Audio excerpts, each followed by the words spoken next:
BSR এর অর্জন বলতে গেলে অনেক কিছুই আছে। যেমন আমরা জাতীয় পর্যায়ে বিভিন্ন দেশের বিভিন্ন সমস্যার সমাধানের জন্য যে কাজগুলো করেছি, তোর মধ্যে খুব উল্লেখযোগ্য হলো যেমন আ বিজ্ঞান ও প্রযুক্তি মন্ত্রণালয়ের মাধ্যমে যে সায়েন্স রিসার্চ পলিসি আমাদের এখানে ছিল না, সেটা আমরা তৈরি করার জন্য তাদেরকে উৎসাহিত করেছি এবং সেটা করা হয়েছে।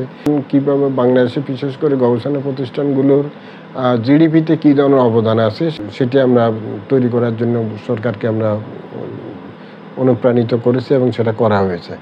মহিলাদের যা বাসে চলাচলের ক্ষেত্রে তাদের যে কোনো আলাদা ব্যবস্থা ছিল না, সেটা এখন করা হয়েছে। তারপর ভেহিক্যালের উপরে বিশেষ করে আগে কোনো ট্যাক্স আরোপ করা হতো না, সেটা আমরা করেছি এবং এটা দেশের অর্থনীতিতে ক্ষেত্রে একটা গুরুত্বপূর্ণ অবদান রেখেছে। বিএসআর গবেষকদের একটা গুরুত্বপূর্ণ অবদান হলো জাতীয় পরিকল্পনায় অংশগ্রহণ করা এবং আমাদের এখান থেকে ২ জন গবেষক জাতীয় পরিকল্পনা তৈরি করতে অত্যন্ত গুরুত্বপূর্ণ অবদান রেখেছে।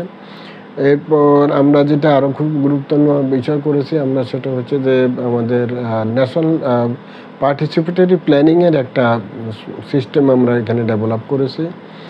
আর জাতীয় পরিকল্পনার মাধ্যমে আমরা মাতৃত্বকালীন ভাতা বা ইংরেজি যেটাকে বলা হয় ম্যাটারনিটি অ্যালাউন্স, সেটা আমাদের দেশে আমরা চালু করেছি।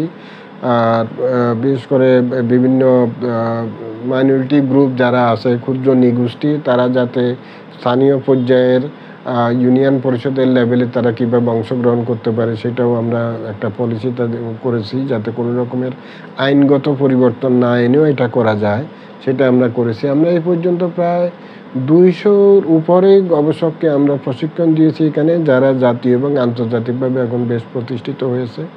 তারপর আমাদের অনেক রিসার্চার আমরা এখানে তৈরি করেছি এবং যারা বিভিন্ন জাতীয় এবং আন্তর্জাতিক পর্যায়ে বিভিন্ন জার্নালে তাদের গুরুত্বপূর্ণ গবেষণা ফাইন্ডিংগুলো তারা বের করছেন বা মানে পাবলিশ করতেছেন। এদের অনেকের অনেক সাফল্য আছে, যেমন অনেকের প্রায় আমি বলবো যে প্রায় ৩০-এর উপরে, প্রায় ৩০-৪০টি আন্তর্জাতিক জার্নালে তারা রিভিউয়ার হিসেবে কাজ করছেন। এটা একটা বিরাট বিষয় গবেষকদের ক্ষেত্রে। এবং বিএসআর একটা বড় হলো যে প্রায় ১৫টার মতো ইনোভেশন আছে বিভিন্ন ক্ষেত্রে, তাত্ত্বিক আছে এবং কিছু মডেল ডেভেলপ করা হয়েছে দেশের বিভিন্ন সমস্যা সমাধানের জন্য। আর বিএসআর থেকে অনেককে আমরা এখন বিদেশে উচ্চশিক্ষার জন্য তাদেরকে পাঠানো হয়েছে এবং তারা পৃথিবীর বিভিন্ন দেশে বিভিন্ন বিশ্ববিদ্যালয় থেকে তারা পিএইচডি করছেন। এছাড়া আমরা বিভিন্ন প্রতিষ্ঠানের সাথে, বিশেষ করে বিশ্ববিদ্যালয় সহ বিভিন্ন প্রতিষ্ঠানের সাথে আমরা এখন কোলাবোরেশন করছি। তো এইভাবে আমি বলবো যে বিএসআরের যে মানে অবদান যেটা, সেটা অনেক ব্যাপকভাবে ছড়িয়ে যাচ্ছে এবং দেশের বিভিন্ন সমস্যার সমাধানের জন্য এখানে গুরুত্বপূর্ণ ভূমিকা বিএসআর পালন করছে।